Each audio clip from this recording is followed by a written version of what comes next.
I used to get all the stars from Uncle Henry because he used to say she was the most spoiled person he ever met. She had boxes of candy. She had her own little poodle, and he would never give him any candy, but she would feed it to the poodle. He used to tell us. Her dad was a tailor, a real good tailor.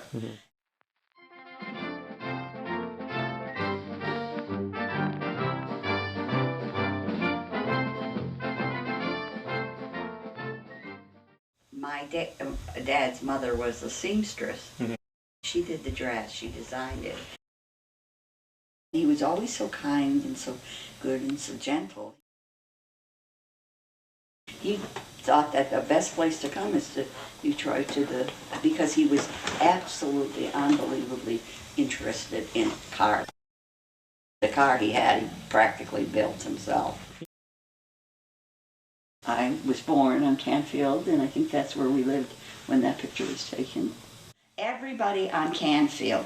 Canfield was a street of churches and also a street of people but there was a flower shop, jewelry stores, tailors. Right next door to my grandfather's place was a big furniture store. They all lived above or behind their businesses.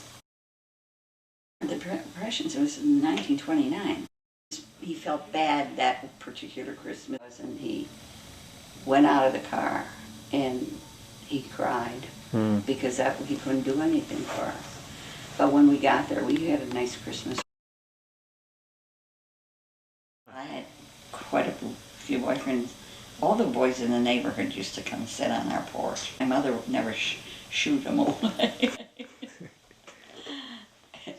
And because my mother was a little bit freer with letting me talk to boys and be a teenager, I had kind of a little bit of not a good reputation in the neighborhood.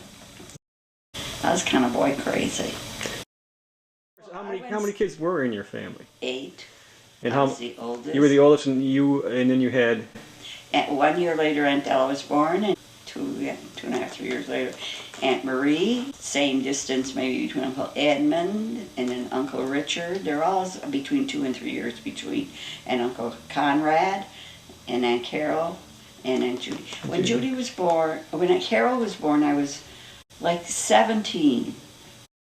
Yeah, Aunt Rita, that was my best friend. That was my very closest friend. And this was just before you met Dad? Yeah. How did you meet a blind date? There was a favor to your cousin. I was doing my cousin a favor. She was going with this a guy that was a boyfriend of mine, a real steady boyfriend of mine, and I broke up with him. Yeah, we got engaged. We went to Buffalo, New York, because we were going to meet my dad's family. Mom wanted to show off the ring. My mother wanted, and my dad wanted the aunts and uncles there to meet you. Yeah, they wanted to show the victim. Yeah. We were married November 29th, 1941. See, our wedding was a secret wedding. Nobody knew we were getting married. Okay. And our doctor was the mayor also. Oh, really? Traffic. And had the chain and the pork pie hat. Oh, wow. And that's when I come to visit Ma. And I was poor Ma was so embarrassed that she pulled the sheets over her head. She was really close with her grandmother when she was a baby. I don't know, she treated me like comrade, like she told me everything. Everything that happened to all her good times and when she had bad times. She was born in May, and Laura was a very, very extremely smart. Yeah. Like she was a special group. And she pulled so hard she tore the railing out of the wall. She was into everything. Everything. Yeah. Monica's like a newspaper reporter. He said, everybody knows in the neighborhood what's happening. See, my baby, the young one. Robert and Laura, yeah.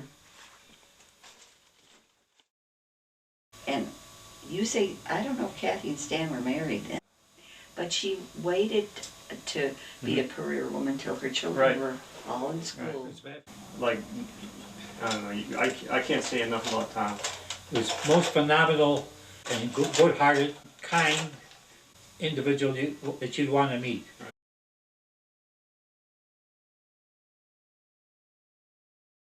He's a real good guy. Tremendous son-in-law.